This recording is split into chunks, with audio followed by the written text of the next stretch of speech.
Hello, everyone. Thank you for joining us for another Black History Month podcast series. And today I'm delighted to interview Solange Tuyishime. She is an absolute powerhouse, yet another one, and she's based in Ottawa. And I am so excited for everybody who does not know who she is to hear her story because it is very, very uplifting. Welcome, Solange. How are you doing? I'm fine, thank you. And thank you for having me.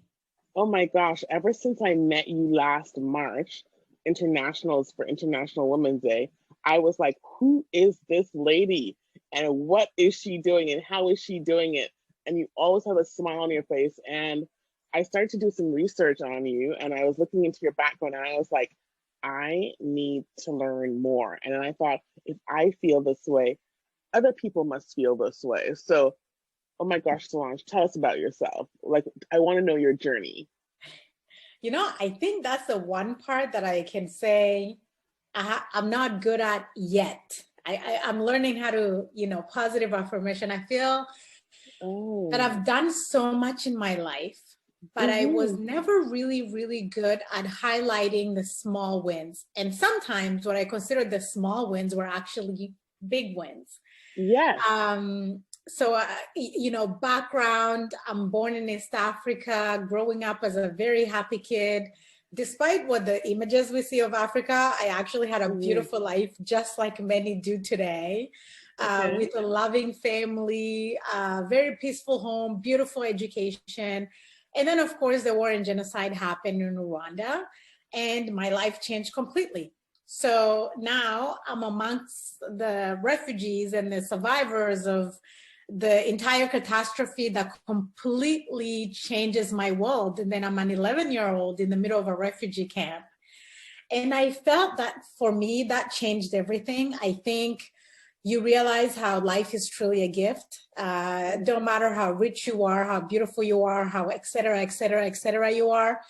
When push comes to shove, we're all the same people, breathing the same air, seeking for the same basic needs. So that really changed who I am as a person, and it would eventually have an impact on who I was going to become.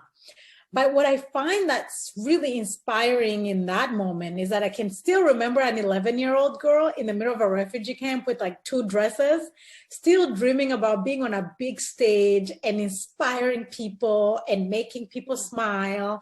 And just, I could really see myself on a really big stage in front of millions of people. Oh, We're almost getting there. We're getting there. So through my life, that really vivid image of my dream drove me to thinking bigger, dreaming bigger, and I even remember being invited to go compete in pageants. And I thought, it's kind of a little too late for me. This is years later when I'm in Canada, but then that whole vision of me being on a big stage always came back to me, and I would say, oh sure, why not? So I would give more opportunities chances instead of thinking it's too late, I can't do it, I'm too this, I'm too that, and I would just go for it. So fast forward, after becoming a refugee, we moved to Canada and we started a whole new life. Through those years of being, I think we were refugees. I was a refugee for more than 2 years. Through all that, learned new languages, moved to different countries, learned their culture, had to fit in school. And then we finally moved to Canada, start all over again. I think, within about 2 years, I had moved in 4 different countries, learning different languages and how to function. So what countries did you move to, and what languages do you speak? So I've been in Uganda, I've been in Congo, I've been in Kenya, and then of course we moved to Canada and then Rwanda. So all that, it makes me fluent in Kinyarwanda, in Swahili, in French, and in English. Amazing. I would love to learn Spanish though, so it's on my to-do list. So I felt that, in my life, it was just a matter of learning how to adjust to fit in and to also build a dream. I think this idea of building a dream was always embedded in me. And the notion of making the world a better place became so real for me that that's all I did. So I kept combining those two worlds. Wow. Wow, wow, wow. So how old were you when you moved to Canada? I was 13. You were 13. And Mhm. what was it like? Was it the culture shock, the cold, dealing with people who spoke, different, you spoke French, you spoke English, so, that was great. But what was it? Was the culture shock moving here? Oh, listen, where do I start? We landed in November and Mm, there was a snowstorm. And I had this massive sweater that I used to wear in Kenya. And I had thought this is going to be the warmest sweater ever. And we literally walked out of the airport and ran back in the airport. We had never seen cold like that ever. So that in itself was an introduction of yes, like put your Oh, seatbelt on. It's about to like get real. So so the weather was one thing, but I think that for us, when you go from an environment where you were fighting for your life, hmm. can you adjust to the weather? 100%. I think it's now later, 20 plus years later, that now I have this first world country problem of, oh my gosh, it's so cold. But, It's so at cold, the right? time, Yeah. not at all. I found that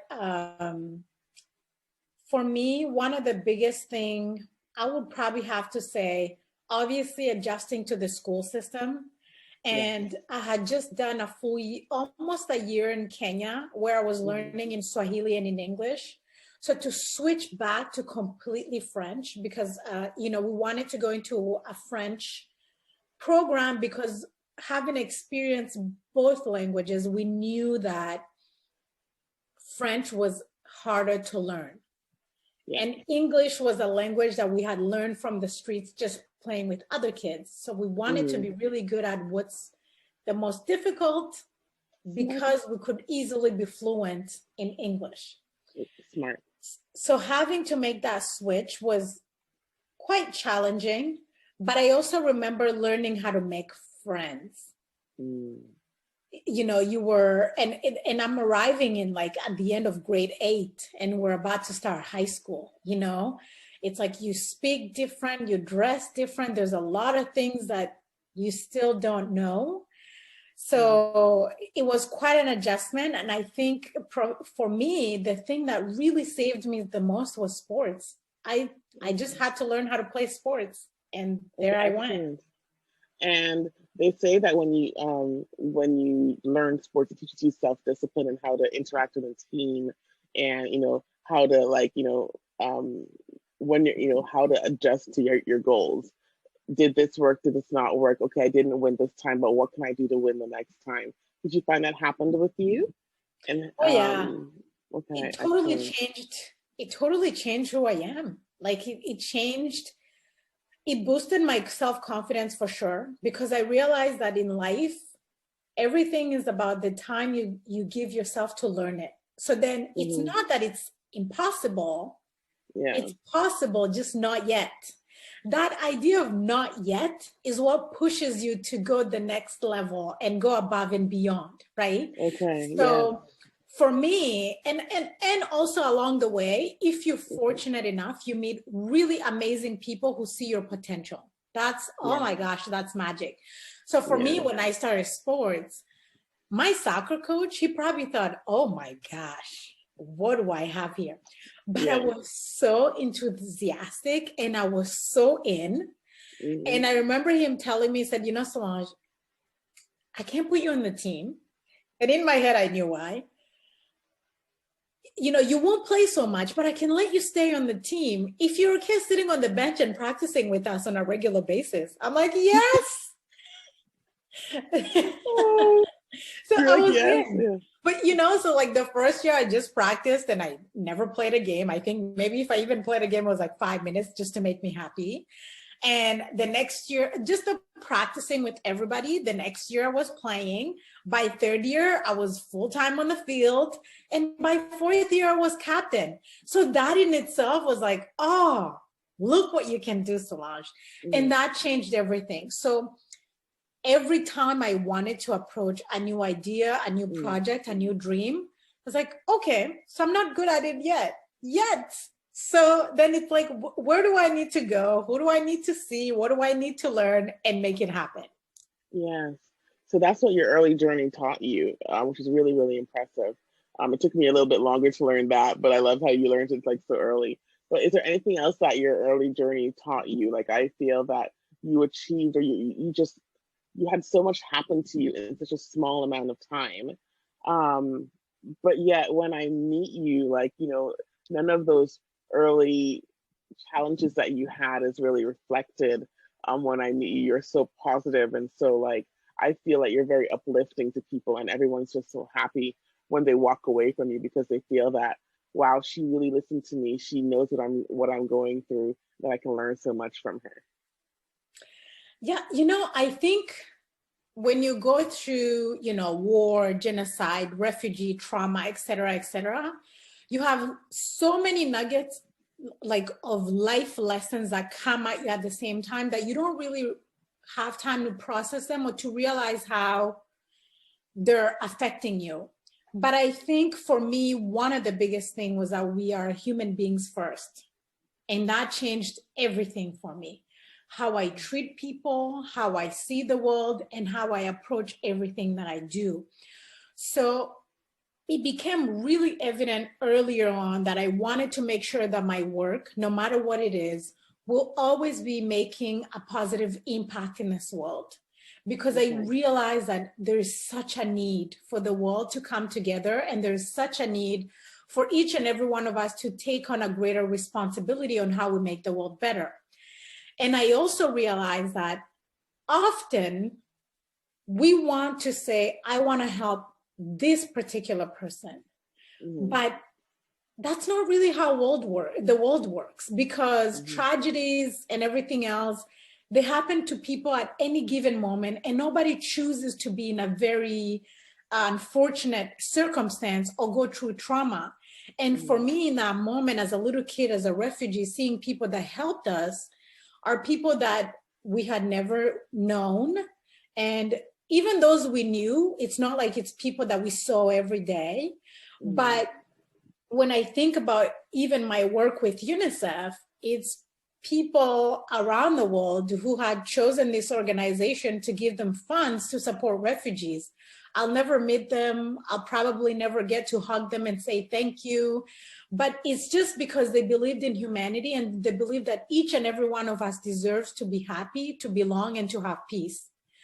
So for me, I felt that I wanted to be that type of global ambassador, the one that sees people and that wants everyone to genuinely be happy, be at peace, and belong and thrive. And I don't need to then have to know them. I felt that my gratitude for being in this world is the foundation of it. Of that gratitude is me saying, I'm a citizen of this world and I want everybody to be happy and belong. So therefore, I'll continuously do my part without expecting anything or without wanting to know exactly who I'm helping, but just knowing that I'm genuinely helping the world be better. Which is amazing. So actually, that was really a great segue into, tell me how you came to become a Goodwill Ambassador for the United Nations. How did that come to be? So let's fast forward. I'm in university, and at that point, I was the vice president of the African Student Union. Okay. And we used to put this show together for the community, for everyone to say. It's called African Night, and I think they still host it every year. And people would come, and we'll feed them a ton of African food, and we will give them entertainment. Different countries, different people will perform. One year, we decided that we were going to do an African pageant just to show the beauty of Africa. And I was one of the people that were participating in this particular activity. And when it was finished, we had even judges and everything. And when it was finished, I won that so-called pageant. It wasn't really a real pageant. We just wanted to put a show to really show our culture, our international wear, etc. So when I won that, and apparently the answer that I gave, that the judges asked me on stage, that the answer I gave was impressive. And long story short, then someone approached me and said, would you like to go compete at Miss New Brunswick? And I said, what? Yeah, no. Because in my head, I'm like, I'm 21. I've never done this. Most people who win these things are like 18, not happening. Anyway, so a week later, he calls back and he said, I really think you should come. You would be amazing. Da, da, da, da. So finally I said, you know what, Solange, why not? Just go for it. So I went, there I am. I even think I told my parents like the weekend before. And I said, Mom and Dad, I think I'm going to Miss New Brunswick. They're like, you're going where? And they thought it was regular Solange, just coming up with something new all the time. And next thing you know, Solange is going. Like she's going. And they drove me. And then even when I got there, they're like, so have you paid your entry fee? I'm like, no, but at the university, they usually give this $500 credit card that I never use. So I'm going to swipe that. And my parents are like, oh God, yes, yes, yes. So I went, and next thing you know, final night comes on, and my parents are supposed to come and I said, just come pick me up Sunday. I just didn't really think anything of it. So then they decide, you know what, we're just going to go on Saturday and support her. It's through our endeavor. Next thing you know, we're on stage performing, et cetera, et cetera. And then they call like top 10 and my name is in there. And I'm like, what in the world? What is wrong? Who? Like, to me, it was just like, are you kidding me right now? Then they call top 5. My name is in there. So now I'm really like thinking, oh, this thing could be real. On stage question, out of nowhere, ladies and gentlemen, Miss New Brunswick 2005 is Solange. And I thought, okay, what do I do with this? At the time, I was just an immigrant girl who my parents were just trying to survive with very, very little resources. My wardrobe was from Walmart, everything. And I just thought, how am I going to be Miss New Brunswick? Luckily enough, there were scholarships, so they would pay for your travels, et cetera, et cetera. So things worked out. But then I had to go represent New Brunswick and Miss Canada. And I thought, oh my gosh, like this is real. So people in the community did a few fundraising for me, supported me. I went. And the first time I went, and I was first runner-up. And I thought, oh my gosh, like there's something here. The following year, they just thought for some reason, I don't even know what they saw in me. They just thought, if we gave you a chance to come back, would you compete? I said, sure. So I went back, and this time I was, more prepared, not Walmart shoes, etc. I was better. And I really gave in my all. That whole idea of my soccer practices that you're not good at something yet kicked in eventually. And I gave it my all. I had seen what the others had done. I had seen the ones that did really well, etc. And I also knew that I was really, really good at explaining world problems and why we want to make a difference. And I genuinely meant it. That was one thing I was really good at. The rest, I needed to be better at it. And yeah, that following year, I won Miss Canada. And they asked me, they said, what do you want to represent? What's your platform? Which, as you know, many people often laugh with the whole beauty pageant that, that they just want to say world peace. But for the majority, for 98%, they genuinely have something that they want to share with the world. And for me, it was UNICEF. I could remember being a little girl sleeping in their tent, carrying their containers to go seek clean drinking water. I just could remember it. So I sent an email to UNICEF and I said, listen, I just got this opportunity. Apparently now I'm Miss Canada. And as I travel the world, I would really love to advocate for what you did because you did so much for me. And it took probably like 48 hours. Somebody had sent me an email. They're like, can we schedule a phone call? I'm like, sure. And I got in the phone. I'm like, I would really love to volunteer for you if you have days where you're giving pins. And like, I hadn't even thought about the bigger picture. I just wanted to give back. And they're like, oh no, like, we have worked for you. They're like, we're so sorry of what happened to you. But the fact that you're coming to us and you're saying, I would love to give more. Absolutely, because there are so many people in this world who don't understand what that big mission is, that their children who are not going to school, how that will affect them long term. Their moms who die every day just giving birth, their babies. Like, people don't understand that. And if you can clearly articulate it in a positive way that inspires people to do more, then for sure.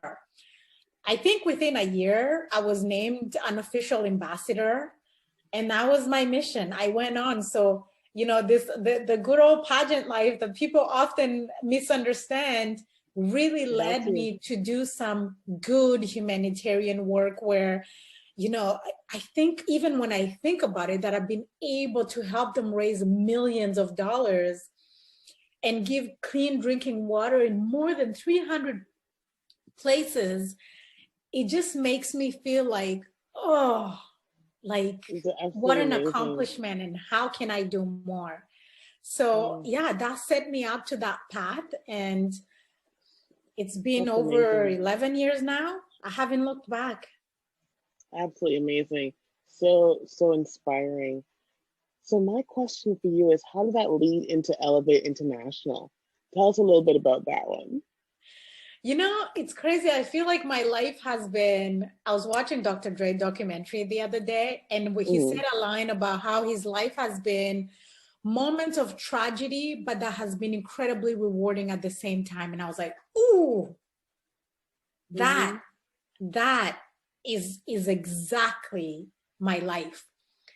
So fast forward, I go on with my career. My pageant career is going really well. I win Miss Canada. I take the money they gave me. I use it to have a master's in public administration. I finish that. I get a really good job in the government. I restart again my pageant life. I go on to represent Canada at Miss International. I go on to win Miss United Nations and Miss Galaxy, et cetera, et cetera, et cetera. And so life is going really well. I meet this really handsome man who I didn't really think he was really, really that handsome until people said, oh my gosh, your husband is beautiful. I'm like, yeah, I know he's cute, but I didn't think it was like that gorgeous. No, but his kindness blinded me. I stopped looking at, you know, his physical beauty because it was so kind and so generous that everything else went out the window. So I married this handsome man, and next thing you know, we're pregnant. So I'm like, yay, fine, like, great. Just as we were planning, we're pregnant right after the wedding. First time I go through a miscarriage, and I'm totally heartbroken. I think the minute they said, like, you're actually going through a miscarriage, I don't remember anything else other than my husband just taking the instructions from the doctor and what I needed to do next. Then we're pregnant the second time, and boom, we're having identical triplets. Not kidding.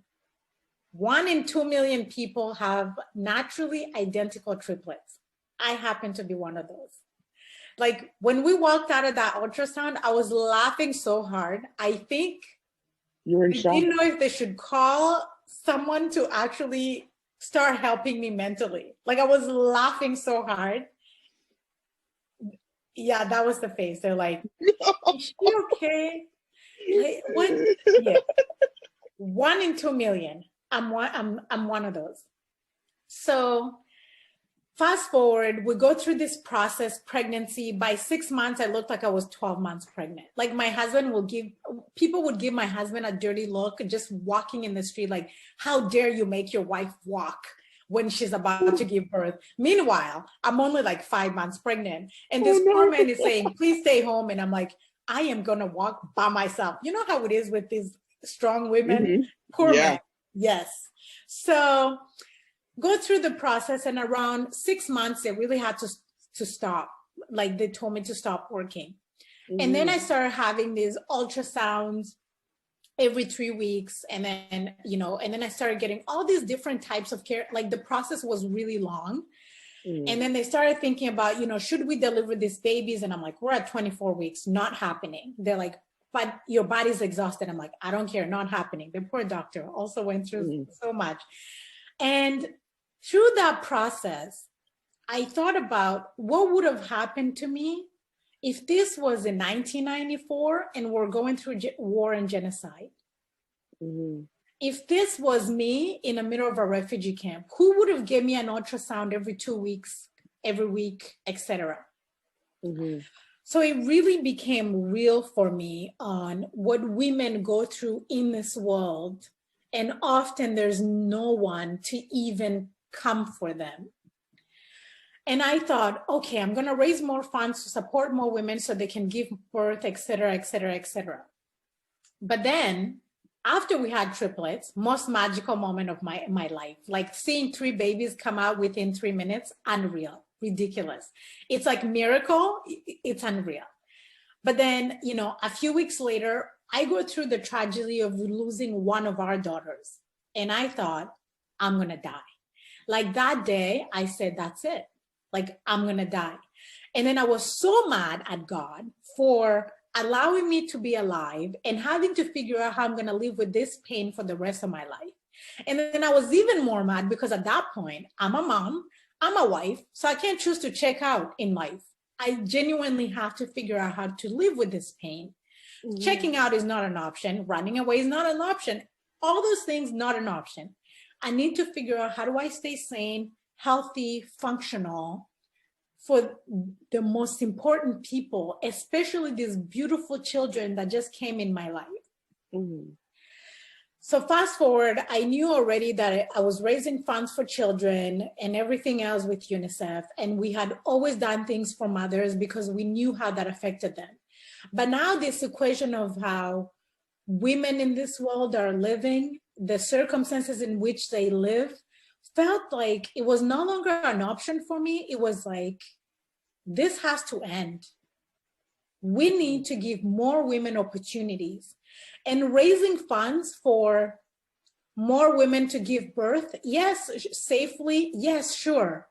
But how is it that the biggest problems in this world are affecting women and girls? They're the most affected, but yet they're not sitting on the leadership table. It made no sense to me.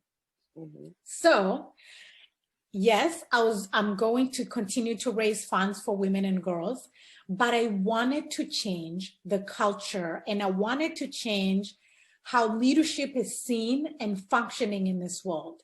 And women and girls are not at the leadership table. But of course, in all that, there's the birth of Elevate. And I also felt in that moment that because I had just gone through something where I genuinely felt like it killed me, I didn't want my life to be a sum of horrible moments. And I wanted to give my life more meaning. So I wanted to align myself with my purpose even more so that I have a reason to live, a reason to be happy beyond just saying I'm staying alive for my children and my family. I needed to figure out, what does Solange become outside of all this? So for me, of course, Elevate was born, and advancing women in leadership. For so many people, it was a weird thing. It was like, oh, you know, you have a young face, and I'm also kind of young, but then you're also Black, you're an immigrant. So there's all this stereotype of, oh, is she trying to raise funds for poor girls in Africa? Is she trying to raise funds for immigrant women? Is she trying to raise funds for Black women? I'm like, no, actually, these amazing companies, these top 500, these top 100, why aren't I seeing women sitting at the leadership table? But yet you want to serve everybody. It made no sense to me. So I had to be resilient and I had to push through it one step at a time. So what advice would you want to give to young women who are looking at you and thinking, I want to be at the table, I want to achieve what you have achieved? What would you tell young women and just people in general that look up to you? Oh, gosh.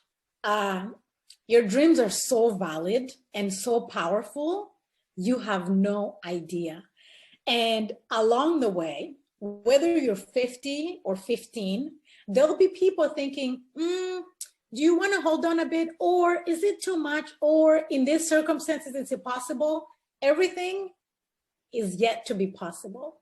So I think that even as women, we're always looking for perfection, but honestly, all we need is to give ourselves permission to start. Give yourself permission to start. And I think that when you genuinely look for what's within you and you respect it, then you start choosing who's going to come in your life and how they're going to empower you. Because once you respect your dreams, those who either disrespect you, underestimate you, etc., you're able, and even the thoughts that you say in your own head, you're able to just take that away easily, because you say, actually, that's not aligning with where I want to go. Your dreams are valid and nothing is impossible. And we just have to believe in them and be persistent, patient, and determined. And on that amazing note, we're going to end this. I have so many more questions to ask you. It's going to have to be a part 2. We're going to have to do a part 2. I'm just going to get right in your inbox and schedule that. Yes, we've got, we have our year anniversary coming up for International Women's Day. So we're gonna work on that one. We're gonna work on that one. Unfortunately, we can't be, together in person. And there's a huge side story for that one for everybody who doesn't know. Right after Solange's event for International Women's Day, that's when the government shut down the borders, and so COVID was here, and you had your event literally like 4 days before that all happened. It ended 4 days before, so. Still can't believe it. A year later, we're still in the middle of this, but at least we're still trying to make a difference with not doing things in person, doing things virtually, but we're still trying to make a difference in people's lives. And I want to thank you so much for doing everything that you do. I really do appreciate it, and we will chat. And I look forward to continuing our conversation. Sounds great. Thank you so much, and see you soon.